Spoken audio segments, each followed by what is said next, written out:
അപ്പോൾ എന്താ വീട് പാലുകാച്ചലാണ്, ഞാനൊരു ഗണപതി ഹോമം കഴിക്കാന്ന് നിങ്ങൾ വേണമെങ്കിൽ സ്റ്റാറ്റസ് ഇടും, അല്ലെങ്കിൽ നിങ്ങളുടെ വീട്ടിൽ ഇടും. പക്ഷെ നിങ്ങളുടെ വീട്ടിനകത്ത് ദൃഷ്ടിദോഷമുണ്ട്, ആ ദോഷം നിർക്കാൻ വേണ്ടിയിട്ട് ഇന്നൊരു പൂജാരിയെ കൊണ്ട് ഞാനൊരു പൂജ കഴിക്കുന്ന നിങ്ങളിടും, പ്രേക്ഷകരിടും.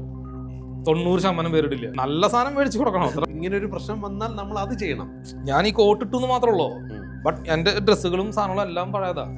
ചേട്ടന്റെ മകൻ കല്യാണം കഴിക്കാൻ പരിഹാരത്തിന് അമ്പലത്തെ പോകാൻ പറയണോ, നേരെ മറിച്ച് കുട്ടികൾക്ക് കുറച്ച് പുസ്തകം മനസ്സിൽ ദാനം കൊടുക്കാൻ പറയണം? ഇതാണ് ക്വസ്റ്റ്യൻ. ഇതുപോലത്തെ കാര്യങ്ങൾ ഒരു പക്ഷേ ഒരു അമേരിക്കക്കാരൻ ഇന്ന് ഈ വീഡിയോ കാണുന്ന യൂറോപ്പ്, ജർമ്മനി, അമേരിക്ക, വിദേശത്തുള്ളവരുടെ ജാതകത്തിൽ ഉണ്ടാവും. ഇത് എന്റെ ഒരു 15 വർഷത്തെ റിസർച്ചാണ്. 15 വർഷം എന്റെ ധ്യാനവും മെഡിറ്റേഷന്റെയും ഇതാണ്.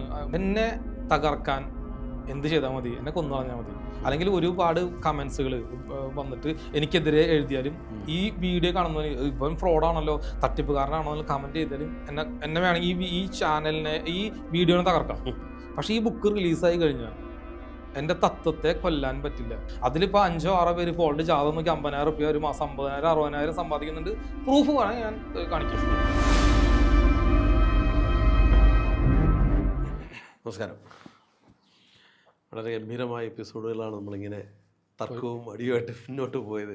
എല്ലാവരും പോസിറ്റീവായിട്ട് തന്നെയാണ് ഞാൻ എടുക്കുന്നത്. കാര്യം എവിടെയാണോ നമുക്ക് അറിവ് വേണ്ടത് അത് നമുക്ക് എവിടെ നിന്ന് കിട്ടിയാലും സ്വീകരിക്കാം. കറക്റ്റ്.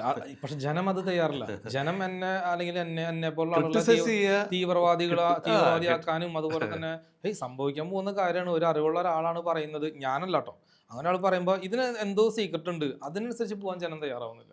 എന്തായാലും നമുക്ക് നല്ല രീതിയിൽ പോസിറ്റീവായിട്ട് നീങ്ങട്ടെ. ഭാരതം നല്ല ഉയർച്ചയിലെത്തണമെന്നാണ് ഞാൻ ഉൾപ്പെടെയുള്ള ആഗ്രഹിക്കുന്നതാണ്. ഉയർച്ചയിൽ വരിക എന്നുള്ളതാണ്. അപ്പോൾ അതുകൊണ്ട് തന്നെയാണ് എനിക്കൊരു ചോദ്യം. ഇപ്പോൾ ടെക്നോളജി ബേസ് ആയിരുന്നു നമ്മൾ എല്ലാ രീതിയിലും പലതരം തിയറികൾ പഠിക്കുന്നുണ്ട്. അപ്പം ഞാനിത് അങ്ങയുടെ ഒരു തിയറി എന്നുള്ളൊരു പുസ്തകം കാണാനിടയായി. എന്താണ് ഈ തിയറിയുടെ അടിസ്ഥാനം? അങ്ങ് എങ്ങനെയാണ് അതിലേക്ക് എത്തിയത്? ഈ തിയറി എന്ന് പറയുമ്പോൾ അത് മിത്രൻ തിയറി എന്ന് പറയുന്ന ആളുകളുണ്ട്. സൂര്യനുമായിട്ട് കണക്ട് ആയതുകൊണ്ട് സൂര്യ സിദ്ധാന്തവുമായിട്ട് ബന്ധപ്പെട്ട് അങ്ങനെ പല തിയറികളും ഉണ്ട്. അടിസ്ഥാനമാക്കിയിട്ടുള്ള പല തിയറികളും ഞാൻ കണ്ടിട്ടുണ്ട്. അല്ല, ജ്യോതിഷത്തെ അടിസ്ഥാനപ്പെടുത്തി തിയറികൾ വേറെ ഉണ്ടാക്കിയിട്ടില്ല. ഇല്ല.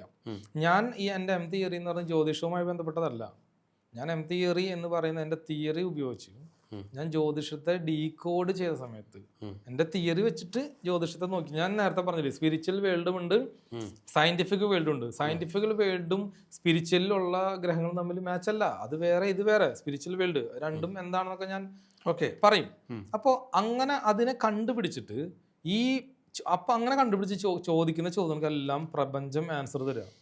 സിദ്ധർ കണക്ഷൻ ആൻസർ തരാണ്. അങ്ങനെ ഉത്തരം കിട്ടുന്ന ആൻസർ ആയിരക്കണക്കിന് ചോദ്യങ്ങൾക്ക് ഉത്തരം ഉണ്ടെന്ന് ഞാൻ പറഞ്ഞു. അപ്പൊ അങ്ങനെ ആ ചോദ്യത്തിന് ഉത്തരം കിട്ടുന്ന ആ സിദ്ധാന്തത്തെ വിളിക്കുന്ന പേരാണ് തിയറി. സ്ട്രിംഗ് തിയറി എന്ന് പറഞ്ഞ തിയറികളുണ്ട്. പല തിയറികളും പലരും കൊണ്ടുവരുന്നില്ലേ. അപ്പോൾ ഒരു മനുഷ്യന് ഈ ലോകത്തിനെ കുറിച്ച്, അവന്റെ ജീവിതത്തിനെ കുറിച്ച്, അവന്റെ അച്ഛനെ കുറിച്ച്, അവന്റെ അമ്മയെ കുറിച്ച്, അവന്റെ ആത്മാവിനെ കുറിച്ച്, അല്ലെങ്കിൽ എന്തിനു ജനിച്ചു, എന്തിനു ജീവിച്ചു, എന്തിനു മരിക്കുന്നു, ഈ ഭൂമി എന്താ, ഇനി ഭൂമിയുടെ ഭാവി എന്താ, ഈ ഭൂമി എങ്ങനെ നിലനിൽക്കുന്നത്, സൂര്യചന്ദ്രന്മാർ എങ്ങനെ നിലനിൽക്കുന്നത് എന്നുള്ള ഒരു തിയറി ഡെവലപ്പ് ചെയ്ത് ഞാൻ ലോകത്തിന് കൊടുത്തിട്ട് ഞാൻ മരിച്ചു പോയാലും ആ തിയറി സത്യമാണെങ്കിൽ അതവിടെ നിലനിൽക്കുമെന്നാണ് ചോദ്യം. ഇപ്പോൾ ഖുറാൻ ബൈബിളോട് നിലനിൽക്കുന്നുണ്ട്. അതിൽ എന്തെങ്കിലും ഒരു സംഭവം കണ്ടന്റ് ഇല്ലാണ്ട് അവിടെ നിലനിൽക്കില്ല. ഇല്ല, എന്തെങ്കിലും നെഗറ്റീവ് പോസിറ്റീവ് എന്തായിക്കോട്ടെ, ആ കണ്ടന്റിലാണോ നിലനിൽക്കില്ല. ഈ ആയിരക്കണക്കിന് വർഷമായിട്ട് എത്രയോ ഗ്രീക്ക് സിദ്ധാന്തങ്ങളും ഗ്രീക്ക് മിത്തോളജിയും ഒക്കെ പോയില്ലേ. ഇപ്പം ഇത് മാത്രമല്ല നിലനിൽക്കുന്നത്. അതുപോലെ ലോകം മുഴുവൻ 1000 വർഷത്തേക്ക് നിലനിൽക്കാൻ പോകുന്ന ഒരു തിയറിയാണ് എൻ്റെ തിയറി. ഞാനത് ഉറപ്പിച്ച് ഇത്രയും പേരെ മുമ്പിൽ പറയാണ്. ഞാൻ എൻ്റെ തിയറി എന്ന് പറഞ്ഞ ബുക്കല്ല ഞാൻ ഇറക്കിയത്. തിയറി ഉപയോഗിച്ച് ആസ്ട്രോളജിനെ ഡീകോഡ് ചെയ്തിട്ടുള്ള ബുക്കാണ് നമ്മൾ ഇറക്കിയത്. നേരെ വെച്ച് തിയറി ബുക്ക് ഇറക്കാൻ ഏകദേശം ഇനിയും ചിലപ്പോൾ 5 കൊല്ലമൊക്കെ പിടിക്കും. ഇപ്പോൾ 2035 അല്ലെങ്കിൽ 30 ഒക്കെ ആയിരിക്കും എൻ്റെ തിയറി സിദ്ധാന്ത ബുക്ക്. ആ സിദ്ധാന്ത ബുക്കിനകത്താണ് ഭൂമി എന്താണെന്നും, ജനങ്ങൾ എന്താണെന്നും, ശ്വാസം എന്താണെന്നും, കണ്ണെന്താണെന്നും, വെളിച്ചം എന്താണെന്നും, ചൂടും തണുപ്പും എന്താണെന്നും, കമ്പ്യൂട്ടർ എന്താണെന്നും, കമ്പ്യൂട്ടറിന്റെ ഗുരു ലഘു ആണ് പാണിനി മഹർഷി കണ്ടുപിടിച്ച അഷ്ടാധ്യായത്തിലുള്ള ഗുരു ലഘു ആണെന്നും, അതാണ് 0101 എന്നും, അതിന്റെ കൂടെ ഈ ക്വാണ്ടം കമ്പ്യൂട്ടർ കണക്ട് ആവുന്ന സമയത്ത് എന്ത് സംഭവിക്കുമെന്നും, ഫ്യൂച്ചറിൽ റോബോട്ടിക് വന്നു കഴിഞ്ഞാൽ എന്ത് സംഭവിക്കുമെന്നും, ഫ്യൂച്ചർ റോബോട്ടുകൾ എപ്പോൾ നശിച്ചു പോകുമെന്നും, അതിനുശേഷമുള്ള ഒരു ജനവിഭാഗം എപ്പോൾ രൂപാന്തരം കൊള്ളുമെന്നും, ആ ജനവിഭാഗത്തിന് എങ്ങനെ ആത്മീയത ഉണ്ടാകുമെന്നും, അതിലേക്ക് എൻട്രൻസ് ആയിട്ടുള്ള ആത്മാക്കൾ എത്ര പേരാണെന്നൊക്കെ ഉള്ള തിയറിയാണ് തിയറി. ഓക്കെ. അതായത് 1000 വർഷം നിലനിൽക്കുക. അപ്പൊ ഖുർആൻ എഴുതി വെച്ചില്ലേ, അതുപോലെ ഒരു 1000 വർഷം നിലനിൽക്കാൻ വേണ്ടി ജനത്തിന് ഇൻഫർമേഷൻ കൊടുക്കുന്ന ഒരു തിയറി. അതിൽ ജാതി മതം ദൈവങ്ങൾ ഇല്ലാത്ത ഒരു സിദ്ധാന്തം. അതുകൊണ്ടാണ് എൻ്റെ തിയറിയിൽ എന്തില്ല, പൂജ വഴിപാട് മന്ത്രവാദം കർമ്മങ്ങളില്ല. അതുകൊണ്ടാണ് തെറ്റിദ്ധരിക്കുന്നത്. ഈ പൂജയും മന്ത്രവാദം വഴിപാടും തെറ്റിദ്ധരിക്കും എന്ന് പറഞ്ഞു. ഇപ്പം ഇത് ചെയ്യുന്ന ആൾക്കാർ ഒരുപാട് പേര്. തീർച്ചയായിട്ടും ഇപ്പം ജ്യോതിഷികൾ പലരും ഉണ്ട്. ഞാൻ നേരത്തെ പറഞ്ഞ കബഡി നിരത്തിനെ കുറിച്ച് നമ്മളൊരു എപ്പിസോഡിൽ സംസാരിച്ചതാണ്. അപ്പം അതിൽ പരിഹാരങ്ങളായിട്ടാണ് പറയുന്നത്. കറക്റ്റ്, പരിഹാരങ്ങളായിട്ട്. അല്ല, അവിടെ ഒരു പ്രശ്നമുണ്ട്. നമ്മൾ പ്രശ്നം കണ്ടുപിടിച്ചതിന് മാത്രമേ പരിഹാരം നിർദ്ദേശിക്കാൻ പറ്റുള്ളൂ. അവർ പറയണത് ഇന്ന പരിഹാരം ചെയ്താൽ നിങ്ങളുടെ ആ വിഷയം തീരുമെന്നാണ് പറയുന്നത്. അതെ. അപ്പൊ അതെങ്ങനെ തെറ്റായിട്ട് മാറുന്നു, ഇല്ലെങ്കിൽ അങ്ങ് എങ്ങനെയാണ് തെറ്റായിട്ട് കാണുന്നത്? നമ്മൾ ഇപ്പോഴും പറഞ്ഞല്ലോ, അത് ശരിയാണെന്നല്ല ഞാൻ പറഞ്ഞത്. പൂജയും വഴിപാടൊന്നും ഇല്ല എന്ന് പറയും. അത് തെറ്റാണെന്ന് ഞാൻ എപ്പോഴും എവിടെയും പറയുന്നില്ലല്ലോ. ഞാൻ എന്റെ കയ്യിൽ ഞാൻ മദ്യപിക്കില്ല എന്ന് പറയുന്നത് മദ്യപാനം തെറ്റാണെന്ന് അർത്ഥമില്ലല്ലോ. മനസ്സിലായല്ല? അതല്ല, അപ്പൊ അതിലെന്തോ ഒരു കുറവ് അങ്ങ് കാണുന്നുണ്ടെന്ന് എനിക്ക് തോന്നി. അത് അവിടെയാണ് എന്റെ തോന്നലാണ്. കറക്റ്റാണ്, ചോദ്യം കറക്റ്റാണ്. അതായത് ഞാൻ പഠിച്ചിടത്തോളം കാലം ഈ പൂജയും വഴിപാടും കർമ്മങ്ങളും അവസാനിക്കാൻ പോകുന്ന ഒരു കാലഘട്ടത്തിലാണ് നമ്മൾ നിൽക്കുന്നത്. കാരണം പള്ളികളൊക്കെ അടച്ചു പൂട്ടിക്കൊണ്ടിരിക്കുന്നു. അപ്പൊ അമ്പലങ്ങളൊക്കെ അടച്ചു പൂട്ടാൻ പോകുന്നു എന്ന് പറഞ്ഞ തിയറിയാണ് ഇവിടെ വരുന്നത്. അപ്പൊ ഈ പൂജയും വഴിപാടും കർമ്മങ്ങളൊക്കെ അമ്പലവുമായി ബന്ധപ്പെട്ടിട്ടാണ് വരുന്നത്. അപ്പൊ അതുകൊണ്ട് ഈ അന്ധവിശ്വാസത്തിന്റെ ബില്ലുകൾ വരാൻ പോകുന്നു, അങ്ങനെ കുറെ കാര്യങ്ങൾ ഇവിടെ വരാൻ പോകുന്ന സമയത്ത് ജനങ്ങൾ നിക്കക്കളില്ലാതിരിക്കുന്ന സമയത്ത് ഈ പൂജയും വഴിപാടും മന്ത്രങ്ങളും ഒഴിവാക്കുന്ന, അല്ലെങ്കിൽ ഇത് വേണ്ട എന്ന് പറയുന്ന ഒരു ജനവിഭാഗം, അല്ലെങ്കിൽ ഇപ്പോ ഞാനൊരു കാര്യം പറയട്ടെ, നിങ്ങളുടെ വീട്ടിൽ ഒരു പൂജ ചെയ്യുകയാണെന്ന് വിചാരിക്കുക. അപ്പോൾ എന്താ പറയുക, വീട് പാലുകാച്ചലാണ്, ഞാനൊരു ഗണപതി ഹോമം കഴിക്കാന്ന് നിങ്ങൾ വേണമെങ്കിൽ സ്റ്റാറ്റസ് ഇടും, അല്ലെങ്കിൽ നിങ്ങളുടെ വീട്ടിൽ ഇടും. പക്ഷെ നിങ്ങളുടെ വീട്ടിനകത്ത് ഒരു ദൃഷ്ടിദോഷമുണ്ട്. ആ ദോഷം നിർക്കാൻ വേണ്ടിയിട്ട് ഇന്നൊരു പൂജാരിയെ കൊണ്ട് ഞാനൊരു പൂജ കഴിക്കുന്ന നിങ്ങളിടും, പ്രേക്ഷകരിടും. 90% പേരിടില്ല. എന്തുകൊണ്ടാ? അങ്ങനെ ഒരു കാര്യം ചെയ്യുന്നത് ജനങ്ങളെ അറിയിക്കാൻ അവർ തയ്യാറല്ല. കാരണം എൻ്റെ ഫാമിലിയും എൻ്റെ ജനങ്ങളും എൻ്റെ വീട്ടിൽ ഒരു മന്ത്രവാദ പൂജ ചെയ്യുന്നുണ്ട് എന്ന് അറിഞ്ഞാൽ അവരെ കാണുന്നത് വേറൊരു കണ്ണിലൂടെ ആയിരിക്കും. കറക്റ്റ്. ഫ്രണ്ട്സ്, കൂട്ടുകാര്, ജോലി, നാളെ ജോലിക്ക് നമ്മൾ പോകുന്ന സമയത്ത് നിന്റെ വീട്ടിൽ മറ്റേ ആഭിചാര പൂജ നടത്തി, ഇന്നാളെ പൂജ നടത്തല്ലേ, അയാള് പൂജ മന്ത്രവാദം ചെയ്യുന്ന ആളാന്ന് പറയുന്നത് കറക്റ്റ് അല്ലേ? ആൻസർ കറക്റ്റ് ആൻസർ അല്ലേ? യെസ്. അതുകൊണ്ട് ജനം എന്താ, ഇനിയുള്ള ജനം എന്താ ചെയ്യുക? രഹസ്യമായിട്ട് നടത്തിയാൽ മതി, ആരും അറിയണ്ടാവും. ഡോറൊക്കെ അടച്ച്, പുക പോലും വരാൻ പാടില്ല കേട്ടോ. അപ്പൊ നിങ്ങളുടെ ഈ പൂജ ചെയ്യുന്ന സമയത്ത് പുക വരും. ഇല്ല, ഞങ്ങൾ പുക വരാത്ത ടെക്നോളജിയാ, അപ്പൊ പുക വരാത്ത ടെക്നോളജി കൊണ്ടുവേണം പൂജ ചെയ്യാൻ. ഇങ്ങനെ പറയുന്ന ഒരു ജനം, അതിന്റെ അർത്ഥം എന്താ? ഇതിനെ ആളുകൾ ഒഴിവാക്കിയിട്ട് വേറെ സൊല്യൂഷൻ തേടി പോകുന്ന ഒരു ജനമാണ് ഇപ്പോ. അപ്പൊ തേടി പോകുന്ന സമയത്ത് അതിന് ബദലായിട്ട് സൊല്യൂഷൻ നമ്മുടെ കയ്യിൽ ഉണ്ടെങ്കിൽ, എൻ്റെ കയ്യിലുണ്ടെങ്കിൽ, അത് 100% സത്യമാണെങ്കിൽ, അത് അനുഭവിച്ചറിഞ്ഞ ഒരുപാട് പേര് ഈ ലോകത്തുണ്ടെങ്കിൽ, സിമ്പിൾ, അതല്ലേ സക്സസ് ആവാ. അത് ഓക്കെ, കറക്റ്റ് അല്ലേ? അപ്പൊ ഞാനതിന് തെറ്റാണെന്ന് പറയുന്നില്ല. ജനം ഈ പറയുന്ന നിങ്ങൾ തന്നെ, ഇപ്പോ ഈ ഇന്റർവ്യൂ എടുക്കുന്ന ആളായാലും ഈ പ്രേക്ഷകനും നാളെ വീട്ടിലൊരു പൂജ, ഗണപതി ഹോമം വേണമെങ്കിൽ ഇടും, ഒരു പൂജ കഴിക്കുമ്പോൾ ഇടില്ല. അതിന്റെ അർത്ഥം എന്താ? എന്തുകൊണ്ട് ഇടാത്തതെന്നാണ് ചോദ്യം. എന്തുകൊണ്ട് നിങ്ങളുടെ വീട്ടിലൊരു നിങ്ങളുടെ ശത്രുദോഷം മാറാൻ വേണ്ടിയിട്ട് ഒരു പൂജാരിനെ വിളിച്ച് ഒരു 25,000 50,000 കൊടുത്തിട്ട് 1 ലക്ഷമോ 2 ലക്ഷമോ മേടിച്ചിട്ട് പൂജ കഴിക്കുമ്പോൾ എന്തുകൊണ്ട് നിങ്ങൾ ജനത്തിനോട് പറയുന്നില്ല? എന്തുകൊണ്ട് നിങ്ങൾ അത് മൂടി വെക്കുന്നു? നിങ്ങൾ എന്തുകൊണ്ട് ജനലൊക്കെ അടച്ചിട്ട് ആരും കാണാതെ ചെയ്യണേ? കാരണം അത് മറച്ചു വെക്കണം. അത് തെറ്റാണ്. അത് ജനങ്ങൾ അറിഞ്ഞാൽ എന്നെ തെറ്റായിട്ട് ചിന്തിക്കുമെന്ന് അറിയുന്നവനാണ് അവൻ. അതുകൊണ്ടാണ് അവനത് മറച്ചു വെക്കണേ. അല്ലെങ്കിൽ എന്ത് ചെയ്യും? ഓരോ പൂജകൾ വരുമ്പോൾ സ്റ്റാറ്റസും വീഡിയോ എടുത്ത് വിടും.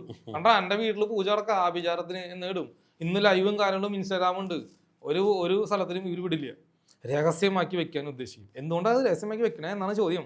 ഞാൻ തിരിച്ച് അങ്ങോട്ട് ചോദിക്കുന്നു. എന്തുകൊണ്ട് ജനം ഈ ആഭിചാര കർമ്മങ്ങളും പൂജയും വീട്ടിൽ നടത്തുമ്പോൾ, അല്ലെങ്കിൽ അയാളുടെ പൂജാ റൂമിൽ പോയിട്ട് നടത്തുമ്പോൾ അത് ജനങ്ങളോട് പറയുന്നില്ല, ഫ്രണ്ട്സിനോട് പറയുന്നില്ല, സ്റ്റാറ്റസ് ഇടുന്നില്ല എന്നാണ് ചോദ്യം. അതിന് ഉത്തരം നിങ്ങൾ പറയണം, ഞാനല്ല പറയേണ്ടത്.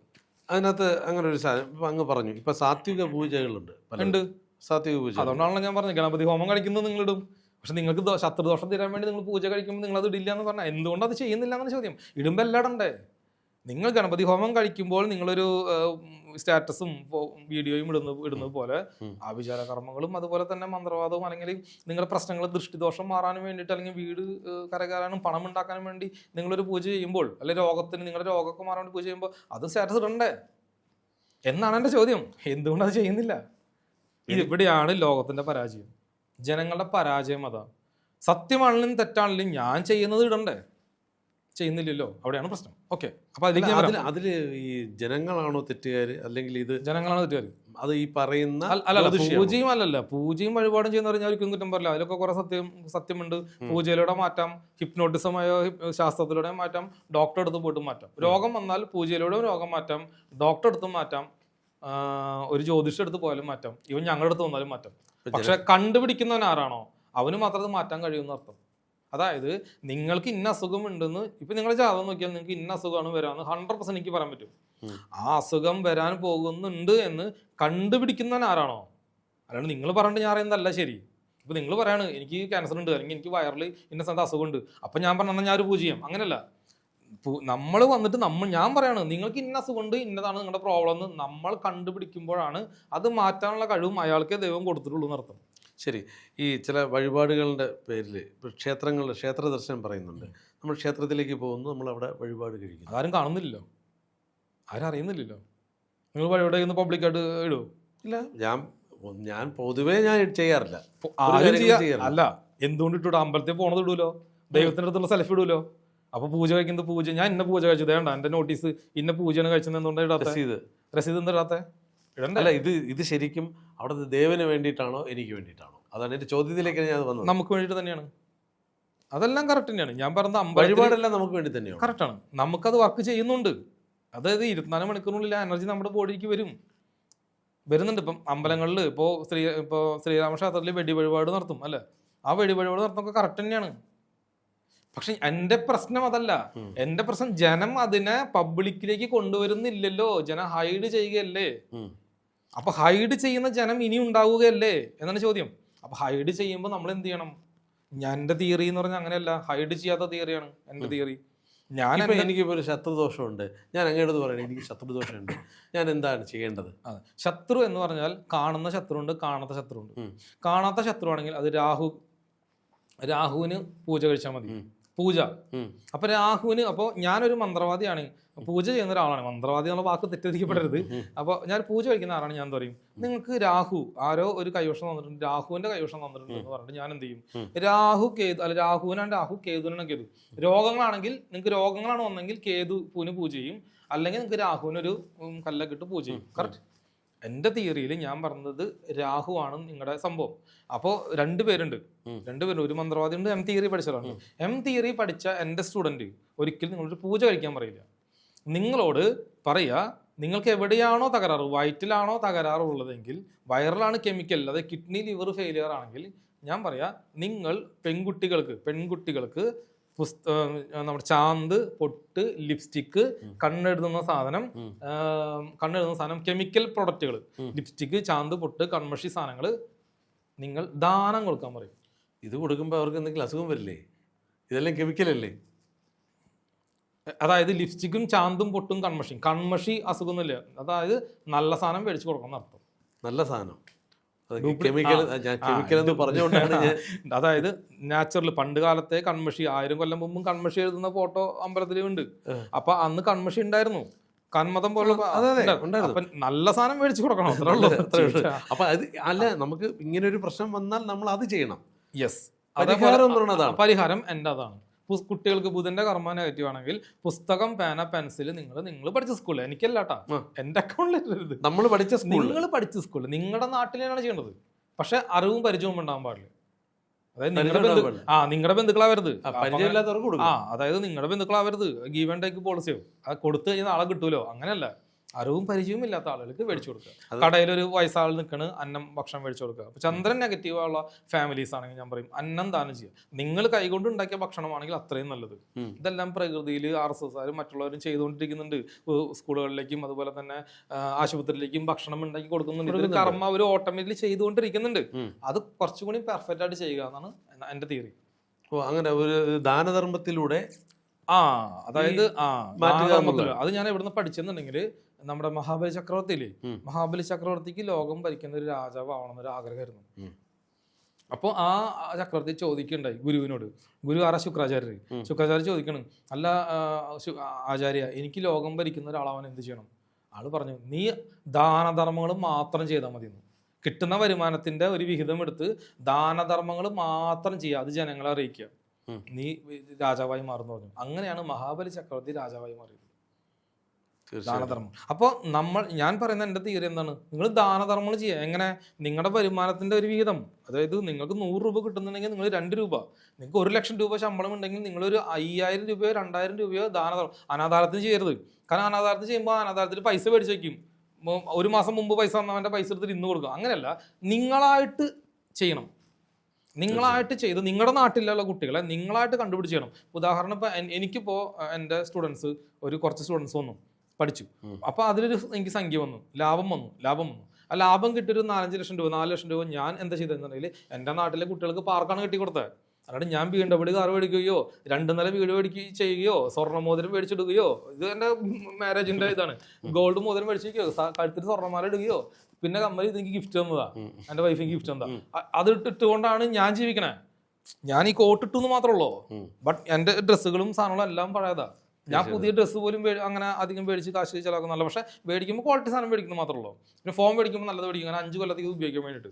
ഞാൻ ഒരു സംശയം ചോദിച്ചേ, എനിക്ക് അന്ന് നേരത്തെ ചോദിക്കാൻ പറ്റാത്തതാണ്, മറന്നുപോയതാണ്.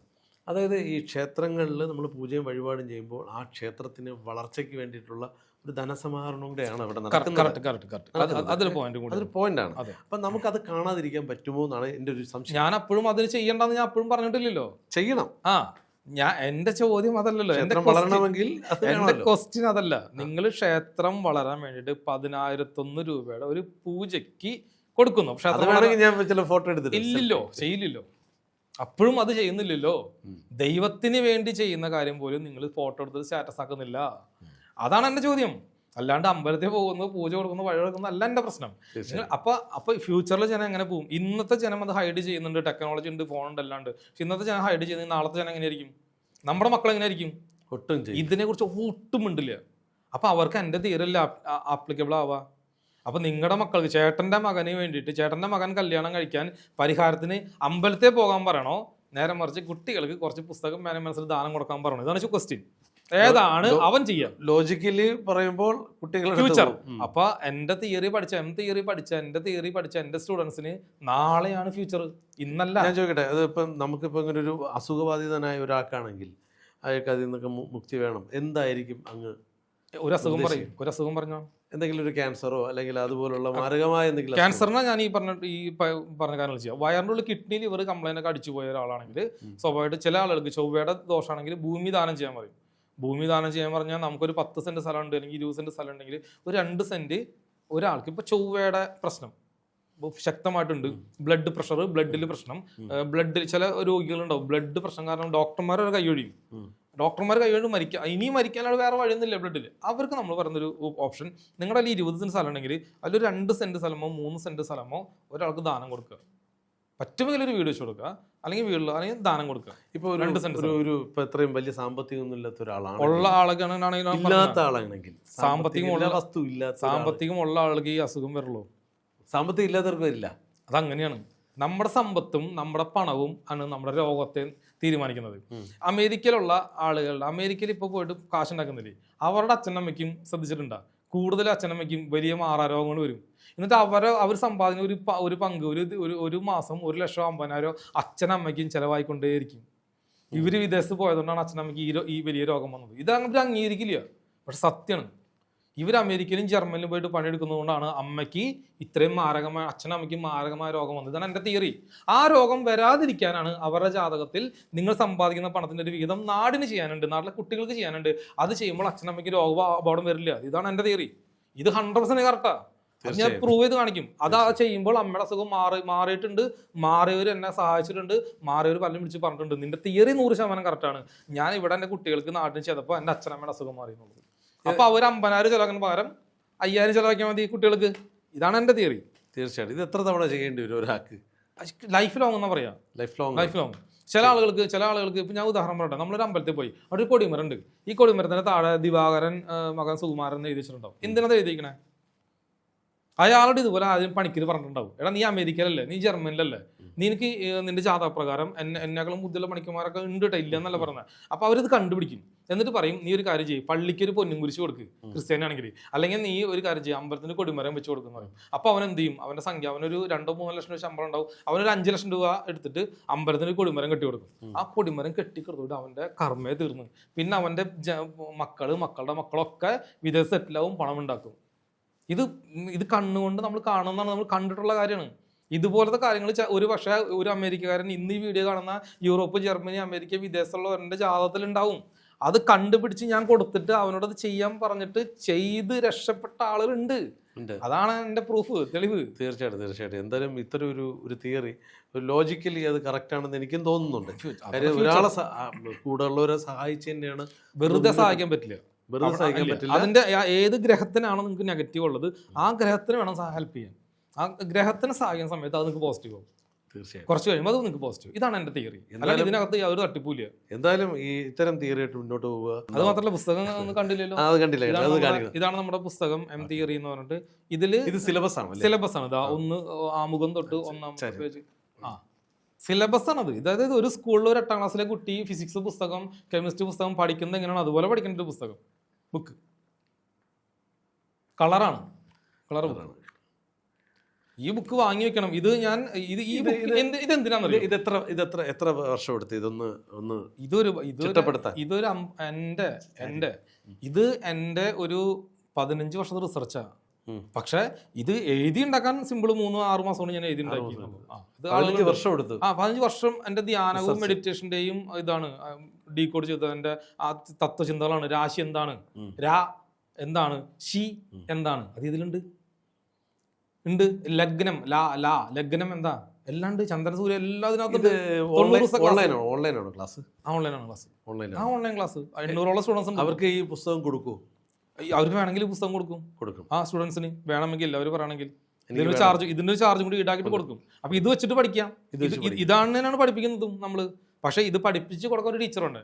8ാം ക്ലാസ്സിലെ കുട്ടിക്ക് ടെക്സ്റ്റ് ബുക്ക് ഇട്ടിട്ട് മാത്രം കാര്യമില്ല. അത് എക്സ്പ്ലെയിൻ ചെയ്ത് കൊടുക്കണ്ടേ. അവർക്കത് മനസ്സിലാക്കാനായിട്ട് പുസ്തകം വേണം, പറഞ്ഞു തരാൻ ഗുരുനാഥനും വേണം. പിന്നെ ഈ ബുക്ക് ഇത്ര പെട്ടെന്ന് സ്റ്റാർട്ടിങ്ങിൽ ഇത്ര പെട്ടെന്ന് എഴുതിയതിന്റെ പോലെ ഒരു കാരണമുണ്ട്. എന്താണ് കാരണം? ശ്രദ്ധിച്ചു കേട്ടോളൂ. എന്നെ തകർക്കാൻ എന്ത് ചെയ്താൽ മതി, എന്നെ കൊന്നു കളഞ്ഞാൽ മതി. അല്ലെങ്കിൽ ഒരുപാട് കമന്റ്സുകൾ വന്നിട്ട് എനിക്കെതിരെ എഴുതിയാലും ഈ വീഡിയോ കാണുന്നവന് ഇവൻ ഫ്രോഡാണല്ലോ, തട്ടിപ്പുകാരനാണല്ലോ കമന്റ് ചെയ്താലും എന്നെ വേണമെങ്കിൽ ഈ ചാനലിനെ, ഈ വീഡിയോനെ തകർക്കാം. എന്നെ തകർക്കണമെങ്കിൽ വേണമെങ്കിൽ എന്നെ കൊന്നു കളയാം.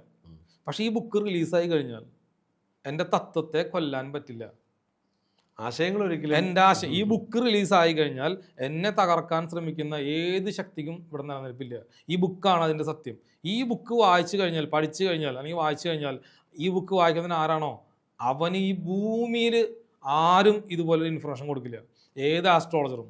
അങ്ങനെ ഒരു ആസ്ട്രോളജർ ഇന്ന് ഭൂമിയിലില്ല. അങ്ങനെ ഏതെങ്കിലും ആസ്ട്രോളജർ 90 ദിവസം കൊണ്ട് ആസ്ട്രോളജി നിങ്ങളെ പഠിപ്പിച്ച് നിങ്ങൾക്ക് മറ്റുള്ളവരുടെ ജാതകം നോക്കാൻ കഴിവാക്കി തരുന്ന ഒരു ആസ്ട്രോളജർ ഈ ഭൂമിയിലുണ്ടെങ്കിൽ അവൻ്റെ ഗുരുവായിട്ട് ആ വ്യക്തിയെ ഞാൻ ഗുരുവായി അംഗീകരിച്ച് ആ വ്യക്തിയുടെ പാദം കഴുകി ആ വ്യക്തിയുടെ ജീവിതകാലം മുഴുവൻ ആ വ്യക്തി പറയുന്ന രീതിയിൽ ഞാൻ ജീവിക്കും.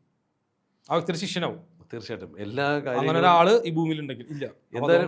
എന്തായാലും അങ്ങയുടെ ഈ ഒരു എഫേർട്ടിന് ഒരു ലോക നന്മയാണ് അങ്ങനെ ഉദ്ദേശിക്കുന്നത്. ഒപ്പം നമ്മളെ സെൽഫ് ഡെവലപ്പ് ചെയ്യാന്നുണ്ട്. എല്ലാവർക്കും ഡെവലപ്മെൻ്റാണ് ആഗ്രഹിക്കുന്നത്. എന്തായാലും ഈ പുസ്തകം കൊണ്ട് കുറേ പേർക്ക് അവരുടെ ജീവിതം മാറട്ടെ.